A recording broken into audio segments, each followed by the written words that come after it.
Olá, sejam bem-vindos à nossa Escola Bíblica Online, é um prazer tê-los aqui novamente.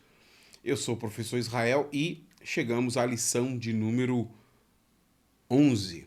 Mas antes de começarmos, lembre-se, este conteúdo ele é produzido para te ajudar no seu estudo da Palavra de Deus. Por isso é muito importante haver uma certa dedicação da sua parte. É importante que você reserve um tempo para ler o texto bíblico, reserve um tempo para ler a sua revista e reserve um tempo para assistir essa aula.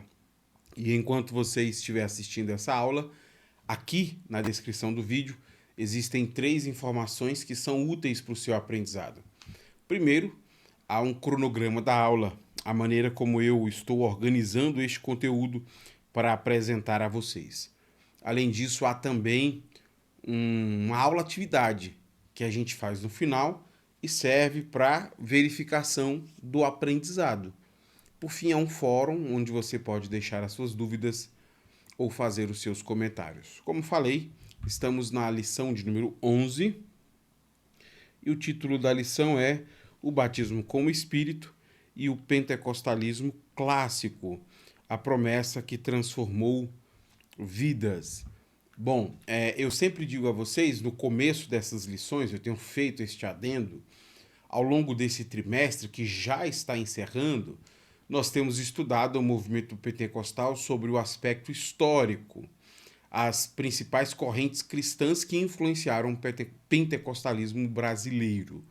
Que o pentecostalismo não é um movimento que é próprio do Brasil, mas que surgiu em muitos lugares no mundo. O que nós precisamos saber sobre qualquer movimento cristão, quando nós estamos estudando, é que para ele ser considerado um movimento cristão autêntico, ele precisa ter bases bíblicas sólidas. Por isso que eu tenho explicado a vocês, ao longo desse trimestre, aspectos bíblicos da fé cristã, para que assim nós possamos tomar como reflexão os erros e acertos dos movimentos históricos e também as decisões futuras da nossa eclesiologia local, como cada igreja pode se organizar a partir daquilo que nós somos como pentecostais. Bom, tendo feito esta observação, que eu repito em todas as aulas, eu quero então explicar a vocês o cronograma dessa aula. Essa aula estará dividida em 3 sessões. Na primeira sessão da aula, eu quero explicar para vocês o contexto literário de Marcos, capítulo 16, versículo 15. Professor, por que Marcos 16, 15? Porque, segundo o comentarista da lição, que é a pessoa que escreveu a revista, esse é o texto mais importante da aula. Então, na primeira sessão, eu quero explicar para vocês o contexto em que essas palavras foram ditas, para então, na segunda sessão, nós conseguirmos aprender o que está sendo dito nos versículos, a partir do versículo 14. Então, eu quero explicar para vocês esse texto.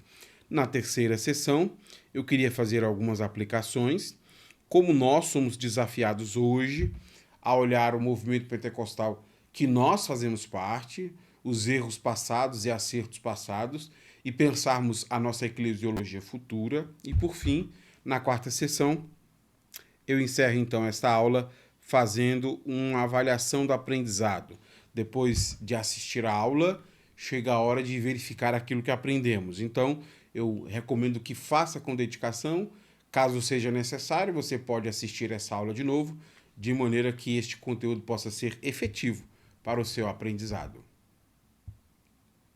Começando então a primeira sessão, eu quero explicar para vocês o contexto literário do Evangelho de Marcos, capítulo 16, versículo 15. Veja só, o que nós precisamos saber sobre Marcos 16, 15.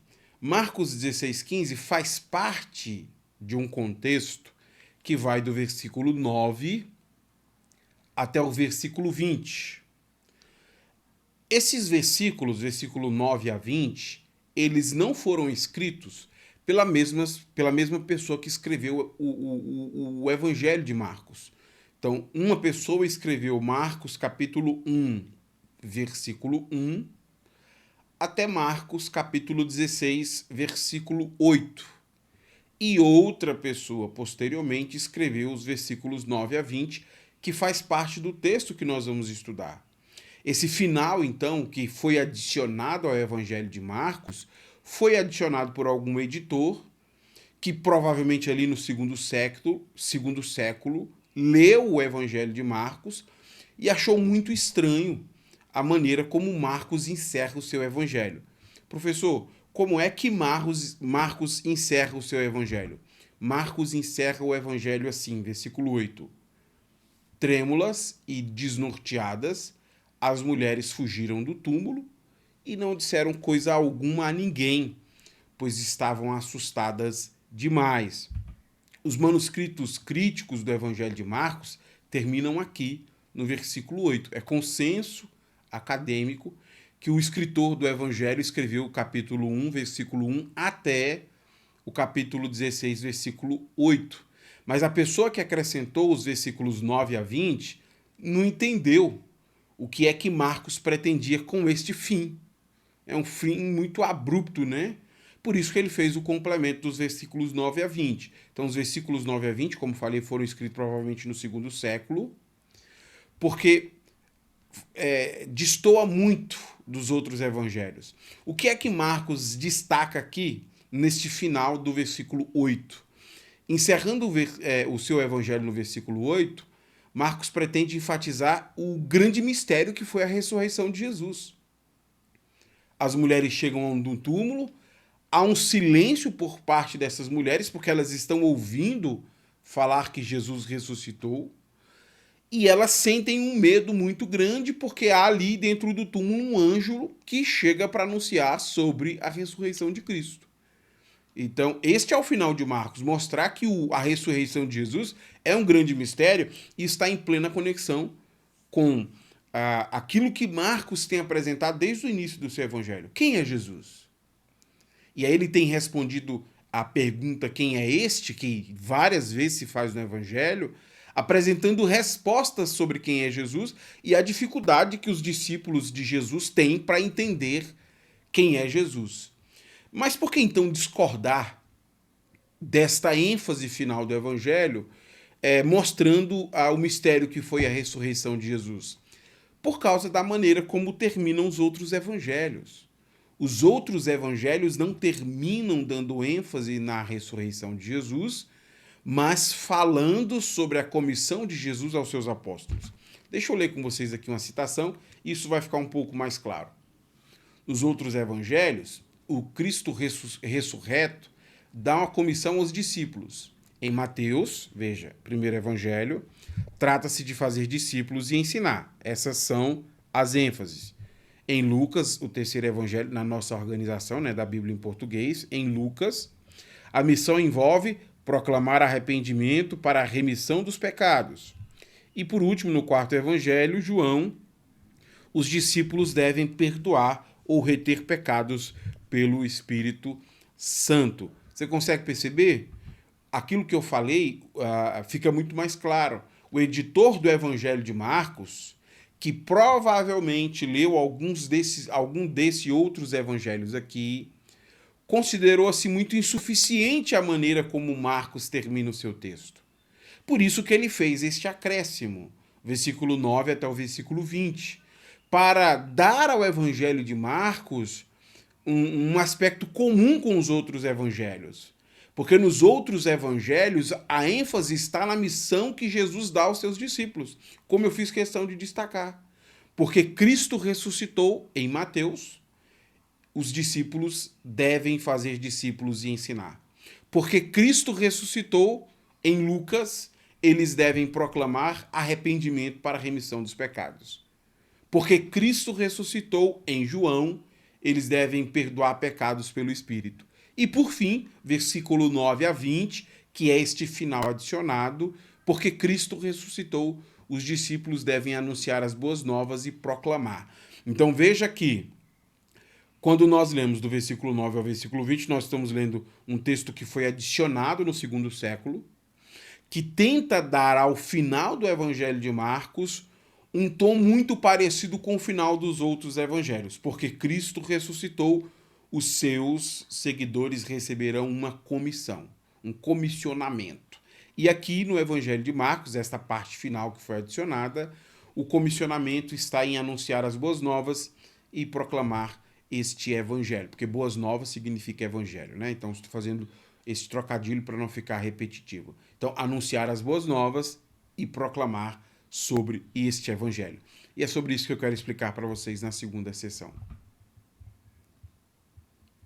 Começando então a segunda sessão, eu quero explicar para vocês Marcos capítulo 16, do versículo 14 até o versículo 18. Eu começo com o versículo 14. Leia comigo. Mais tarde, enquanto os 11 discípulos comiam, Jesus lhes apareceu. Ele os repreendeu por sua incredulidade obstinada, pois se recusaram a crer naquele que o tinha visto depois de sua ressurreição. Veja só, essa é a terceira aparição de Jesus que vai acontecer aqui em Marcos capítulo 16. Primeiro, ao anúncio, né, da sua ressurreição aos anjos, e depois deste anúncio, 2 vezes anteriormente, Jesus aparece para comprovar que de fato ele havia ressuscitado. Aqui, no versículo 14, é a terceira ocasião em que Jesus aparece, e ele aparece de maneira muito específica aos 11 apóstolos. Neste momento, os 11 apóstolos comprovam que de fato Jesus ressuscitou. Mas além deles conseguirem comprovar que Jesus de fato ressuscitou, eles vão ser repreendidos por Jesus. Porque ao invés desses apóstolos que foram escolhidos por Jesus terem crido naquilo que tinha sido dito por outras testemunhas, as outras testemunhas viram Jesus ressuscitado e deram testemunho aos apóstolos. E como foi que os apóstolos reagiram? Olha só o destaque do texto. Eles agiram com incredulidade obstinada. Eles preferiram não acreditar.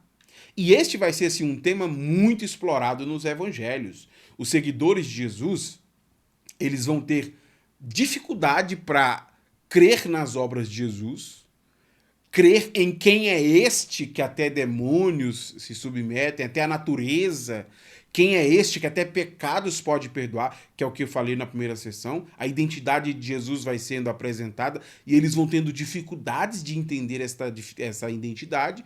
E agora, quem é este que pode ressuscitar dos mortos? Por isso que é chamado de incredulidade obstinada, porque eles não conseguem acreditar nas palavras de quem viu. Outras pessoas viram, comunicaram a eles e eles não creram. E quando eles desacreditam no testemunho dessas outras pessoas, eles estão naturalmente se distanciando do aspecto testemunhal que há no Evangelho, que vai ser explicado daqui a pouco para eles. Daqui a pouco eles vão receber uma tarefa de ir falar sobre Jesus para outras pessoas que nunca viram Jesus, e essas pessoas devem crer nesse testemunho porque é um testemunho verdadeiro. Então, a repreensão de Jesus é para eles não agirem com incredulidade obstinada, porque isso garante a condenação da pessoa. Antes, essas pessoas, inclusive os apóstolos, devem acreditar que, de fato, Jesus Cristo ressuscitou. Ele é aquele que haveria de vir enviado pela parte de Deus. Aquelas pessoas que não acreditam no testemunho de quem viu Jesus, de quem creu no Evangelho, não vão conseguir naturalmente seguir Jesus. Por isso que os apóstolos estão sendo repreendidos. Eles foram chamados para dar testemunho de Jesus e eles estão agindo de maneira oposta àquilo que deveriam fazer. O que eles vão exigir de outras pessoas, eles mesmos não estão dando, que é fé nesta mensagem. O testemunho que foi dado sobre Jesus por parte daqueles que viram Jesus ressuscitado, por parte daqueles que creram em Jesus, é parte essencial da fé cristã. A fé cristã se baseia no testemunho que é dado por outras pessoas. E é isso mesmo que vai aparecer para a gente a partir do versículo de número 15 e 16. Essa ênfase será dada aqui. Veja comigo. Jesus lhes disse: vão ao mundo inteiro e anunciem as boas novas a todos. Quem crer e for batizado será salvo, mas quem se recusar a crer será condenado. Veja só, os apóstolos, eles não conseguiram superar a incredulidade até que tenham visto Jesus Cristo ressuscitado. Enquanto eles estavam apenas ouvindo o testemunho de outras pessoas, eles não conseguiram crer. Foi necessário que Jesus viesse ao encontro deles, para que então, vendo Jesus, eles crescem. Apesar de terem agido com incredulidade, eles recebem um desafio. O desafio é ir até outras pessoas que também não viram Jesus ressuscitado e dar testemunhos a essas pessoas de que Cristo ressuscitou e de que as suas boas novas, o seu evangelho, está proporcionando salvação às pessoas. As pessoas que acreditam nesse testemunho e forem batizadas em nome de Jesus serão salvas. Mas aqueles que insistirem nessa incredulidade serão condenados. Veja, o resultado que cada pessoa vai alcançar depende da resposta que esta pessoa vai oferecer ao testemunho dos discípulos de Jesus. Se você crer no testemunho, a sua crença nesse testemunho será a salvação. Se você é incrédulo e rejeita esse testemunho, o resultado disso é condenação. E este foi o motivo de Jesus ter advertido os seus 11 apóstolos. A incredulidade não é uma resposta adequada para os apóstolos. A incredulidade é uma resposta daqueles que serão condenados. O que se espera daquelas pessoas que clamam por salvação é fé no testemunho sobre a obra e a pessoa de Jesus. Mas, além de dar essa ênfase na crença do testemunho e na incredulidade dos apóstolos, o texto adiciona um segundo ponto que está relacionado ao batismo. Após crerem no testemunho que esses apóstolos estão dando sobre Jesus, essas pessoas que acreditam em Jesus como sendo o Salvador, essa boa notícia que chega até nós, essas pessoas precisam ser batizadas. Qual é o propósito do batismo aqui no Evangelho de Marcos? Veja comigo este comentário. A vinculação entre crer e ser batizado reflete a prática disseminada nas comunidades que aceitavam Jesus como Messias ou Senhor. Segundo Lucas Atos, o batismo é o meio pelo qual se expressa a aceitação da proclamação e o arrependimento. Os pecados são perdoados e o dom do Espírito Santo é concedido. Veja, o batismo ele foi incorporado como uma prática de iniciação entre as comunidades cristãs antigas. Porque quando a pessoa era batizada em nome de Jesus, ela estava confessando publicamente a sua fé em Jesus. Essa é uma demonstração de fé pública de quem acredita que Jesus é o seu Senhor e o seu Salvador. Quando chega no versículo 17, nós descobrimos que haverá um resultado para aqueles que creem. Além de alcançarem a salvação em Jesus, além de fazerem parte agora dos discípulos de Jesus, aqueles que creem, eles também verão acontecer esses milagres que eu passo a destacar no versículo 17 e 18. Os seguintes sinais acompanharão aqueles que creem. Em meu nome expulsarão demônios, falarão em novas línguas, pegarão em serpentes sem correr perigo. Se beberem algo venenoso, não lhes fará mal, e colocarão as mãos sobre os enfermos, e eles serão curados. Esses sinais aí, eles são provas de pelo menos duas coisas. O versículo 17 e 18 dão testemunho de duas coisas a nós. Primeiro, essas pessoas creram que Jesus era o Salvador prometido. E tendo crido em Jesus, o segundo ponto que esses sinais revelam para a gente é que essas pessoas aceitaram sair para dar testemunho sobre Jesus para outras pessoas. Então nós estamos falando de dois processos distintos na vida de salvação. Primeiro, você crê em Jesus, você é salvo por Jesus, e depois você sai para dar testemunho para outras pessoas sobre quem é Jesus. Apesar de nós encontrarmos esses sinais aqui acompanhando os 11 apóstolos, né? Porque Jesus está falando com os 11 apóstolos, Essa promessa, ela não é feita apenas aos 11 apóstolos. Lendo Atos dos Apóstolos, nós vemos isso. Jesus diz que estes sinais acompanharão os que creem, não é os apóstolos. Todo seguidor fiel de Jesus poderá realizar feitos extraordinários no cumprimento da tarefa que Jesus deu a eles lá no versículo 16. 15 e 16, né? Enquanto vocês vão anunciar as boas novas, enquanto vocês vão proclamar sobre elas, esses sinais acompanharão vocês no cumprimento desta comissão. A lista aqui inclui fazer 5 coisas. Eu coloquei para vocês de maneira gráfica, para ficar mais fácil de nós compreendermos quais são as 5 coisas extraordinárias, que não são atos comuns, que vão acompanhar os seguidores de Jesus. Primeiro, expulsar demônios. Veja, isso diz respeito ao exorcismo, que é expulsar demônios que se manifestam nas pessoas, né? Ação diabólica sobre a vida das pessoas. Segundo, falar em novas línguas. Isso está relacionado àquilo que acontece em Atos dos Apóstolos, capítulo 2. Lá, os discípulos conseguem falar em línguas que não foram aprendidas por eles, porque quando eles conseguem falar a língua das nações, isso aumenta a eficácia da missão.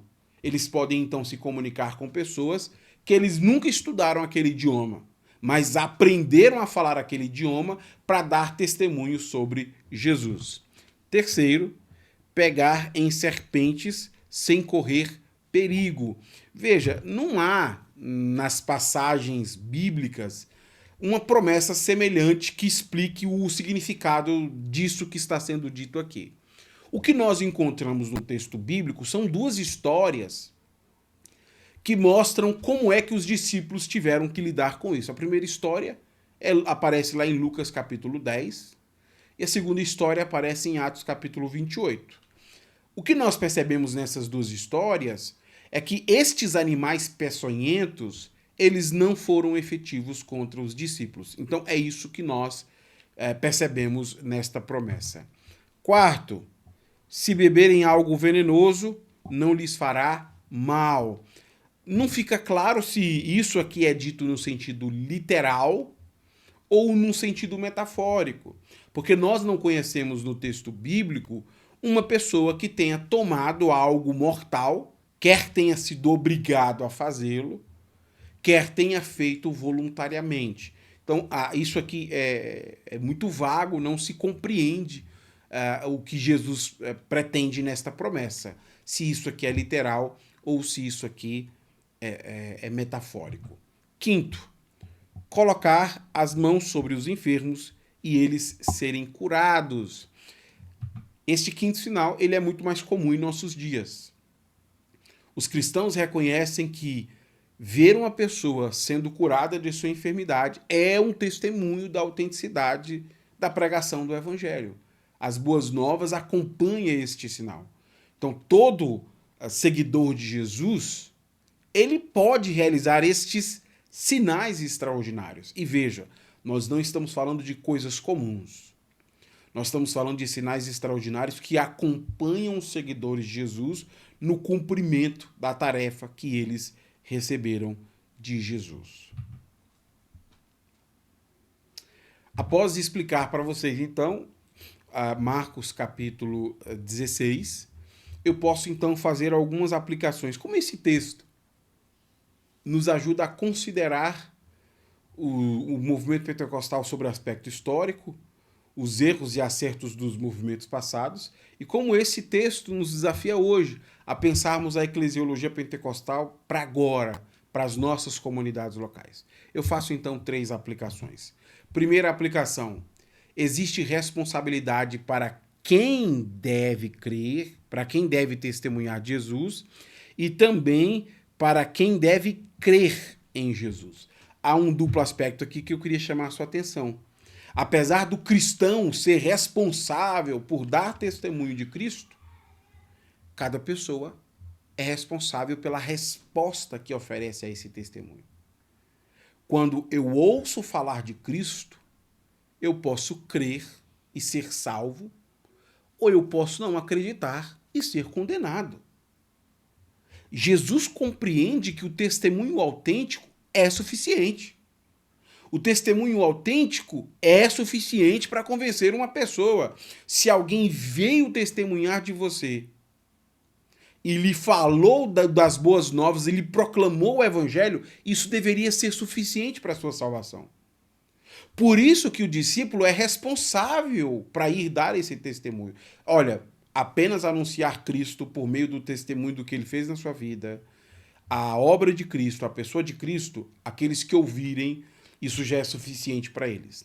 Em contrapartida, além da responsabilidade que nós temos de ir dar testemunho, porque este testemunho é salvação para todo aquele que crê, as pessoas que ouvem este testemunho serão responsabilizadas pela resposta que elas vão dar.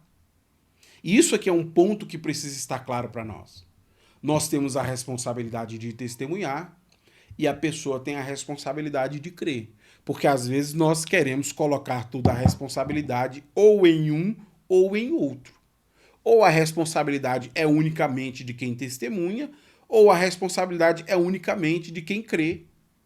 Os dois estão agindo juntos. Jesus envia os seus seguidores nesta comissão, eles dão testemunho efetivo, mas a pessoa precisa dar uma resposta de fé. Como você lida com a boa notícia, com o evangelho? O que se espera de você é que você tenha fé que, de fato, Jesus Cristo é o nosso Senhor e o nosso Salvador. Agora, imagine não saber essas boas notícias, não ter acesso a essas informações. Por isso que há responsabilidade também para quem deve anunciar, para que outras pessoas possam acreditar naquilo que já nos aconteceu, que já nos foi dado, Jesus Cristo Salvador. Então, durante o processo de tornar Cristo conhecido, nós precisamos compreender essas duas responsabilidades.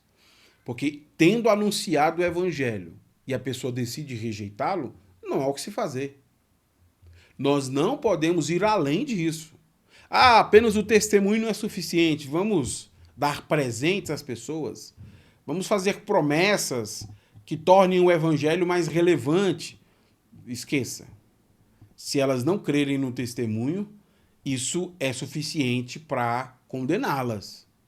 Porque são testemunhas enviadas por Jesus.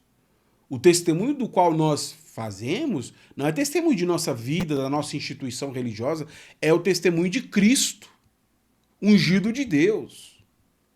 E por isso que nós cremos no testemunho que foi contado a outras pessoas. Porque o testemunho é parte indispensável à fé cristã. Eu creio no que outras pessoas falaram porque este é o testemunho vivo. Hoje nós temos o Espírito Santo que nos confirma essas verdades, que tornam ainda mais seguro esta fé. Mas a igreja precisa entender que não dá para ir além disso. A gente vai dar o testemunho efetivo, porque essa é a nossa responsabilidade, mas os perdidos precisam responder. E se eles respondem rejeitando esse testemunho, isso já é suficiente para condená-los. Se eles respondem aceitando esse testemunho, isso já é suficiente para salvá-los. Jesus Cristo entendeu que o testemunho era suficiente para isso. E nós precisamos compreender o valor do testemunho na prática cristã. Segunda aplicação. A ausência de sinais milagrosos pode indicar afastamento da missão que recebemos. Quando nós lemos esse texto no Novo Testamento, nós percebemos que os sinais milagrosos fazem parte, nos acompanham enquanto a gente vai cumprir a tarefa que nós recebemos de Jesus.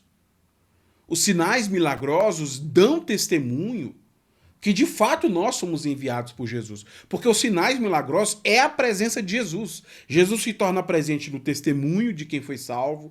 Jesus se torna presente nos sinais milagrosos. Jesus está presente e prometeu estar presente.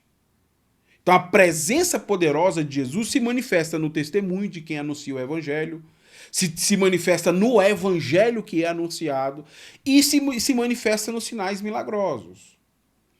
E por que que hoje há uma diminuição tão grande desses sinais?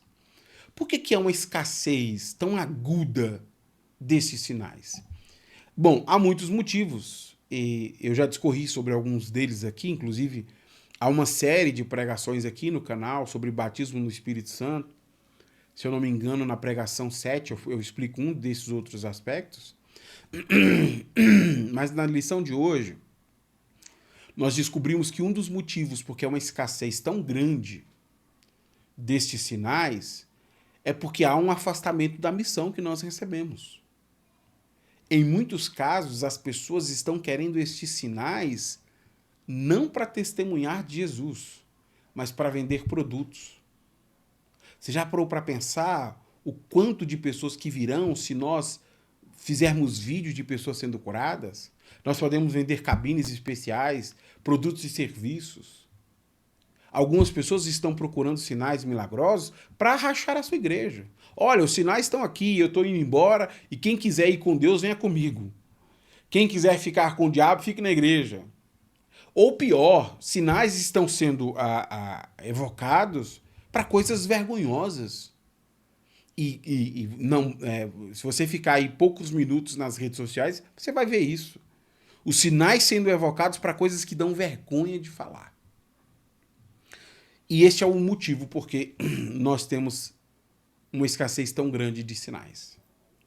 Porque ao invés de nos dedicarmos àquilo que Jesus nos ordenou a fazer, levar o evangelho onde o evangelho ainda não chegou, a gente fica num ciclo vicioso de levar o evangelho a outras denominações. A gente evangeliza outras denominações nos evangelizam, e a gente fica essa troca incessante de evangelização. E enquanto isso, há um sem número de pessoas que não foram alcançadas pelo evangelho. E a gente parece que não se preocupa com essas pessoas. Há pouco interesse. Por quê? Porque é muito mais lucrativo investir em pessoas de outras denominações. E aí depois a gente quer colocar em outros critérios a ausência desses sinais milagrosos. Os sinais acompanharão aqueles que creem. E nós temos motivo para quê? Jesus nos enviou. Nós precisamos crer no Evangelho. Nós precisamos crer no testemunho. E precisamos crer que enquanto estamos indo anunciar o Evangelho, estes sinais nos acompanharão. Talvez cada igreja local devesse refletir sobre isso. A escassez de sinais milagrosos não é um indício de que nós estamos nos afastando da missão que recebemos do Senhor? Uma boa pergunta para você orar e refletir com a sua igreja local. Terceira e última aplicação.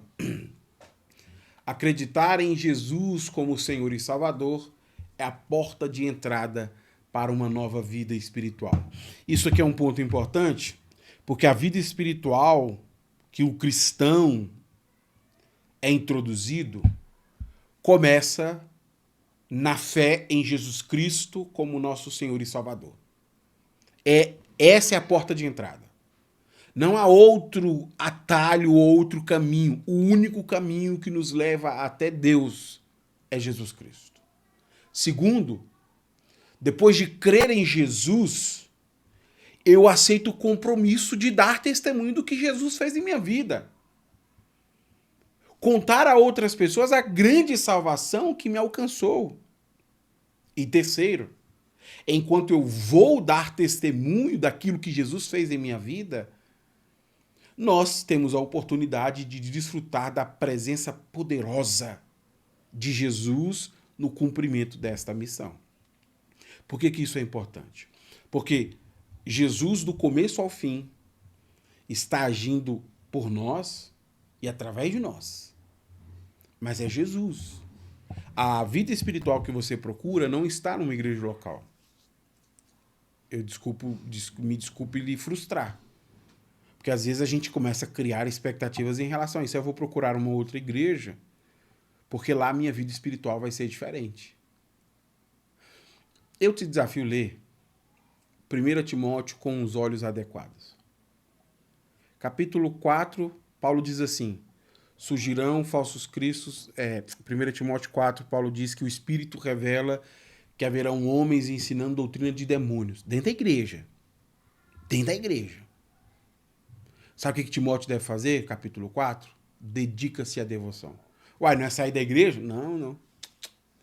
A vida espiritual que você procura não está em outra igreja, não está em outra cidade. Ó, pega os irmãos e vai embora para outra igreja. Porque essa igreja aí tem muita gente ensinando doutrina de demônio. Não, é viver a devoção. A vida espiritual que nós procuramos não está em outra igreja, não está em outro bairro, está no Evangelho. Seguir a Jesus. Nós precisamos olhar para Jesus como aquele que realiza tudo que nós estamos esperando. O escritor aos Efésios diz isso. Em Cristo nós estamos assentados nos lugares celestiais com Deus. A vida espiritual que você procura está em Cristo, não está em outro lugar. Você pode mudar de igreja, você pode começar a vestir uma roupa diferente, você pode fazer o que você quiser, que você não vai encontrar essa vida. O único que muda a realidade espiritual das nossas vidas é Jesus. Você precisa crer nele como seu Senhor e seu Salvador. Você precisa decidir ir testemunhar daquilo que Jesus fez na sua vida. E enquanto você vai testemunhar, a presença poderosa de Jesus vai lhe acompanhar. Nós precisamos acreditar em Jesus como sendo aquele que atua na igreja e por meio da igreja. Para encerrar essa aula, eu queria então avaliar o aprendizado.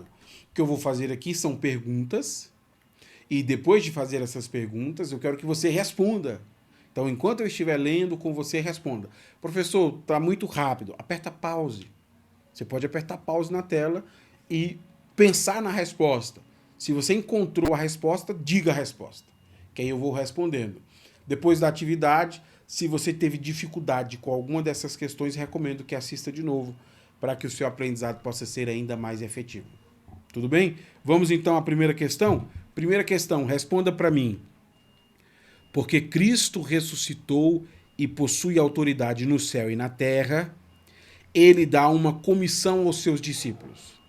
Marcos utiliza duas palavras para resumir esta tarefa, para resumir a comissão que Jesus dá aos seus discípulos.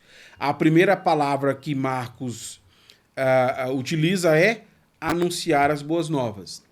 Qual é a segunda palavra que Marcos utiliza para resumir a tarefa que Jesus dá aos seus discípulos? Bom, como vimos hoje, o Evangelho de Marcos, do versículo 9 ao versículo 20, pretende dar uma mesma ênfase presente nos outros evangelhos. Mostrar que, porque Jesus ressuscitou, os discípulos de Jesus recebem uma comissão, recebem uma tarefa. Aqui no Evangelho de Marcos, nesses versículos finais, essa tarefa é resumida pelas palavras anunciar as boas novas, e boas novas é evangelho, e proclamar o evangelho. Então a palavra é proclamação, ou proclamar, como eu coloquei aqui. Tudo bem? Segunda questão, vamos lá. Palavra utilizada para descrever a reação dos apóstolos, dos 11 apóstolos, ao ouvirem o testemunho de outras pessoas sobre a ressurreição, que comprovava que Jesus estava vivo. Qual foi a reação dos apóstolos ao ouvirem o testemunho de dois outros grupos sobre a ressurreição de Jesus? Bom, nós vimos que um dos problemas comuns aqui no Evangelho é a maneira como os discípulos têm dificuldade para entender a identidade de Jesus. Quem é este? Quem é este? E diversas vezes os discípulos dão respostas inapropriadas a quem é Jesus. Aqui, no caso, a resposta inapropriada que eles deram foi a incredulidade. Ao invés de crerem em Jesus, ao invés de crerem que Jesus tinha ressuscitado, com o testemunho que haviam ouvido, eles preferiram agir com incredulidade. Esta é a segunda palavra. Terceira questão. Isso é o que acontece com todo aquele que acredita no testemunho dos apóstolos sobre a ressurreição de Jesus e suas boas novas e o seu evangelho. O que acontece com todo aquele que acredita no testemunho dos apóstolos acerca do evangelho? Isso é um ponto muito importante na aula de hoje, porque mostra que o testemunho cristão é parte essencial da fé. É suficiente. Aqueles que não acreditam no testemunho cristão sobre o evangelho, eles serão condenados. Mas Aqueles que acreditam no testemunho cristão sobre o evangelho alcançarão a salvação. E a palavra aqui é salvação. Quarta pergunta. Este ato foi incorporado como prática de iniciação entre as comunidades cristãs antigas, porque quando a pessoa é batizada em nome de Jesus, ela confessa publicamente sua fé. Qual é o ato que incorpora pessoas à fé cristã? Eu acabei colocando aqui, né? Eita, eu acabei não revisando. Tá aqui, ó. É batismo, né? O batismo, então, ele é essencial. Eu coloquei, não resisti, acabei colocando a palavra. Mas está aí. Este foi o ato. Este ato foi incorporado como prática de iniciação entre as comunidades cristãs antigas. No caso, o batismo em nome de Jesus. Vamos à quinta e última questão. Todo seguidor fiel dele poderá realizar feitos extraordinários no cumprimento da comissão que receberam de testemunhar dele. Quem é esta pessoa da qual nós somos os seus seguidores, que indo testemunhar dele nós veremos sinais extraordinários no cumprimento desta tarefa? O nome dele é Jesus. Jesus, o nosso Senhor e Salvador, nós somos os seus seguidores e enquanto nós estamos indo testemunhar de Jesus, estes sinais acompanharão aqueles que creem e nós cremos nisso. Nós cremos que estes sinais dão testemunho sobre a autenticidade do evangelho que nós anunciamos. Essas são as 5 palavras: proclamar, incredulidade, salvação, batismo, Jesus. Aqui na descrição do vídeo você vai encontrar um link para você fazer o caça-palavra. Caso você tenha encontrado dificuldades para fazer esta avaliação, recomendo então que assista a aula novamente. Se Deus nos permitir, semana que vem nós nos encontramos para seguir com o nosso aprendizado. Até lá então.